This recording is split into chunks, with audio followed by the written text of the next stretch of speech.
एक सर्द रात दोनों बाप बेटे किसी के खेत से चुराए हुए आलू अपने झोपड्डे के द्वार पर बुझे अलाव के सामने भुनकर खा रहे थे।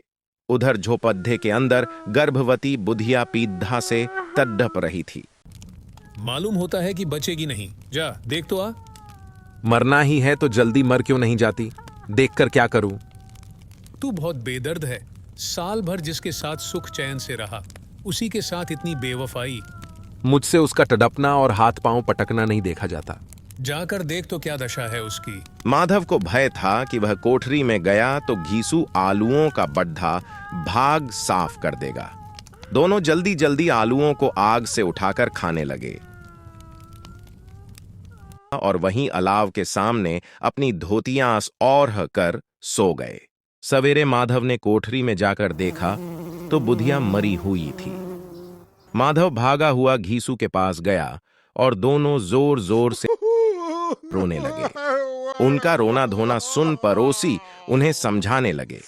बाप बेटा रोते हुए गांव के जमींदार के पास गए। वो इन दोनों की सूरत से नफरत करता था। घीसू ने जमीन पर सिर रख और आंखों में आंसू भरे हुए कहा, सरकार, बहुत विपत्ति में हूं। माधव की घरवाली रात को गुजर गई। सरकार की दया होगी तो उसकी मिट्टी उठेगी। यूं तो बुलाने पर भी नहीं आता, आज जब जरूरत पड़ रही तो आके खुशामद कर रहा है। जमींदार ने कुड़ते हुए 2 रुपए निकालकर फेंक दिए। जब जमींदार ने 2 रुपए दिए तो गांव के बनिए महाजनों को इनकार का साहस कैसे होता। 1 घंटे में घीसू के पास 5 रुपए की अच्छी रकम जमा हो गई। इस रकम से दोपहर को घीसू और माधव बाजार से कफान लाने गए। इधर लोग अर्थी के लिए बांस काटने लगे। बाजार में पहुंचकर घीसू बोला, लकारी तो उसे जलाने भर को मिल गई है, अब चलो कोई हल्का सा कफान ले लेते हैं। हाँ, लाश उठते उठते रात हो जाएगी। रात में कफन कौन देखता है? पूरा दिन बीत जाने के बाद दोनों आंखों आंखों में इशारेबाजी करते हुए शराब खाने पर पहुंच गए। वहां से शराब की बोतल खरीदी और बरामदे में बैठकर शांतिपूर्वक पीने लगे। जल्द ही दोनों को सरूर हो गया। कफन लगाने से क्या मिलता, आखिर जल ही तो जाता।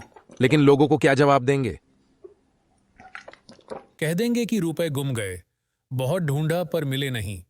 बहुत अच्छी थी बेचारी, मरी भी तो खूब खिला पिला के। आधी बोतल से ज्यादा उठाने के बाद घीसू ने दुकान से 2 सेवा पूरियां, चटनी, अचार और कलेजियां मंगवाई। माधव पूरा 1.5 रुपया खर्च करके सामान ले आया। अब बहुत कम ही पैसे बचे थे। न जवाबदेही का कोई खौफ था, न बदनामी की फिक्र। इस सब भावनाओं को इन्होंने बहुत पहले ही जीत लिए था। एक क्षण के बाद माधव के मन में शंका जागी, हम लोग भी एक ना एक दिन वहां जाएंगे ही। अगर हम लोगों से पूछा कि हमने कफन क्यों नहीं दिया तो क्या कहेंगे? तू कैसे जानता है कि उसे कफान न मिलेगा? तू मुझको गधा समझता है? वहू को कफान जरूर मिलेगा और बहुत अच्छा मिलेगा। कौन देगा? रुपए तो तुमने छट कर दिए। वो तो मुझसे पूछेगी, उसकी मांग में सिंदूर तो मैंने डाला था। कौन देगा? बताते क्यों नहीं? वही लोग देंगे जिन्होंने अब की बार दिए, लेकिन इस बार रुपए हमारे हाथ ना आएंगे। ये दोनों बाप बेटे अब भी मजे लेकर चुस्कियां ले रहे थे। दोनों के भर पेट खाना खाने के बाद माधव ने बची हुई पूरियों का पत्तल उठाकर एक भिखारी को दे दिया, जो इनकी ओर भूखी आंखों से देख रहा था। इस दान के आनंद का माधव ने अपने जीवन में पहली बार अनुभव किया। ले जा, खूब खा और आशीर्वाद दे। जिसकी कमाई है वो तो मर गई, मगर तेरा आशीर्वाद उसे जरूर पहुंचेगा। बेचारी ने जिंदगी में बहुत दुख भोगा है, कितना दुख झेल कर मरी है। माधव आंखों में हाथ रखकर रोने लगा। घीसू ने समझाया, क्यों रोता है बेटा? खुश हो कि वो माया जाल से मुक्त हो गई।